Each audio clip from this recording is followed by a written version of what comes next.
Amigos, su amigo Zapote los saluda, ¿qué tal? Estamos en el mes de agosto, mes en que falleció don Héctor Herrera Cholo y estamos preparando sus celebraciones. Alguien me preguntó si no tengo una anécdota, un millón, recién llegado en el 85 de Hermosillo, todavía tenía yo el cantito ese del norteño. ¿Qué pasó, muchachos?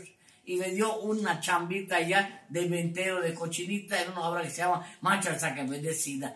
Terminando la función me mandó a llamar y me dice, Zapotito, aquí hay 50 pesos. Le digo, señor, ¿para qué quiero yo 50 pesos? Para que te largues mañana temprano al mercado, te embutas 50 pesos de cochinita y veas cómo el cochinero despacha, grita, todo el relajo que hace, porque ese papel es el que quiero que veas. Me fui y lo aprendí. Así Héctor nos enseñaba muchas cosas en su dirección. Ni modo, Cholito, te adelantaste el viaje. Descanse en paz. A lo mejor pronto nos veremos allá con eso de los robavirus que están de moda ahorita. Los viejitos somos los primeros.